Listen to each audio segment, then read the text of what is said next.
ఈ ఆంధ్రప్రదేశ్ గడ్డ జగన్మోహన్ రెడ్డి గారి అడ్డా. ఈ అడ్డాను ఆక్రమించుకోవడానికి ఈ కూటమి ప్రభుత్వం,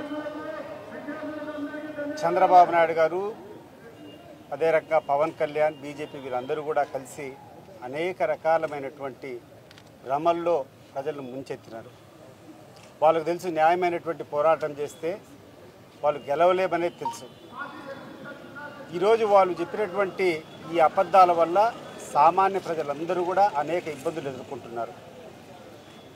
ఆనందంగా ప్రతి ఒక్క కుటుంబానికి 50,000 నుంచి 1,00,000 రూపాయల వరకు అందేది. ఈ కూటమి ప్రభుత్వం వచ్చి 2 లక్షల పైన ఇస్తామనేటువంటి హామీలు ఇచ్చి ఈరోజు ఒక రాగి నయా పైసా కూడా ఈ రాష్ట్రంలో ఉన్నటువంటి ప్రజలకు ఇవ్వకపోగా అనేక రకాలమైనటువంటి భారాలు మోపినటువంటి ఘనత వీళ్ళకుంది.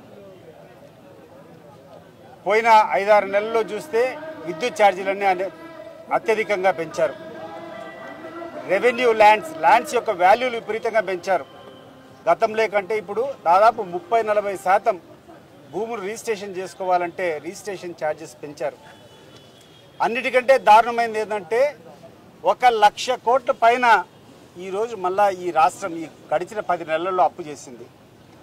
మరి ఇంత అప్పులు చేసి ఈరోజు సామాన్య ప్రజలకు ఎక్కడైనా మేలు జరిగిందా అని చెప్పి ఆలోచన అందరూ కూడా చేయాలి. ఎంత ఘోరము, ఎంత నీచము. మా ప్రసాద్ రెడ్డి గారు, రాచమల్లి ప్రసాద్ రెడ్డి గారు చెప్పినట్టు చీటింగ్ కేసు 420 కేసు ఖచ్చితంగా చంద్రబాబు నాయుడు గారి మీద వెంటనే బుక్ చేయాలని చెప్పి మేమందరం కూడా కోరుకుంటున్నాం.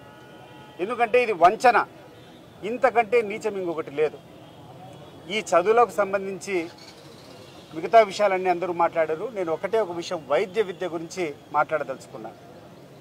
దాదాపు 750 సీట్లు అనేక మెడికల్ కాలేజీలు గవర్నమెంట్ తరఫున జగన్మోహన్ రెడ్డి గారు శాంక్షన్ చేస్తే అవన్నీ కూడా ప్రైవేట్ సంస్థలకు పీపీపీ మోడల్ కింద ఇవ్వడం, ఇది ఏ రకంగా న్యాయం అని చెప్పి చంద్రబాబు నాయుడుని అడుగుతున్నా.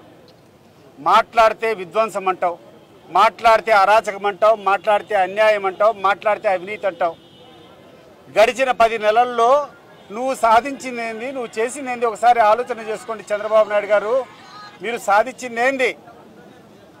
ఎక్కడ పోయి మాట్లాడినా కూడా వైఎస్ఆర్ కాంగ్రెస్ పార్టీ నాయకులను బూతులు మాట్లాడతారు, అబద్ధాలు మాట్లాడతారు.